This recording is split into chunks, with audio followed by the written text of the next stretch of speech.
Welcome back to epic Sushmitha.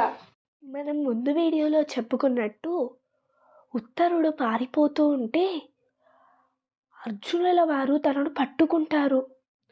వెంటనే రథం మీద ఎక్కించుకొని వారు ఎక్కడైతే ఆ ఆయుధాలను అంటే వారి ఆయుధాలను దాచిపెట్టిన జమ్మి చెట్టు వద్దకు తీసుకొని వెళ్తారు.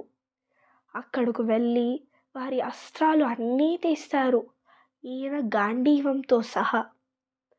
దాని తరువాత తానే అర్జునుడని, అజ్ఞాతవాసానికి ఈ రూపంలో వచ్చానని చెబుతారు. ఇక్కడ వరకు అంతా బాగుంది. ఇప్పుడు ఈ అస్త్రాలు తీసుకొని అర్జునుల వారే యుద్ధానికి బయలుదేరుతారు. ఉత్తరుడికి ధైర్యం చెప్పి ఇప్పుడు ఉత్తరుడే తన రథసారథి కావాలి అని చెబుతారు. వెంటనే రథం వెక్కి యుద్ధభూమికి వెళ్తారు. యుద్ధం చేయాలి అని నిర్ణయించుకుంటారు.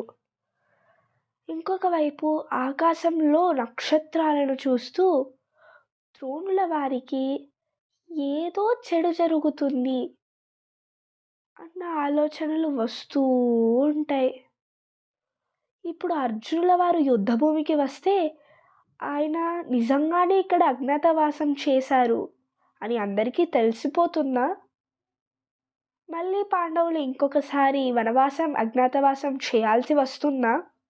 ఈ ప్రశ్నలన్నిటికీ జవాబులు తెలుసుకోవాలి అంటే నెక్స్ట్ వీడియో చూడండి. ఇలాంటి మరిన్ని వీడియోస్ కోసం please like, share and subscribe. Thank you.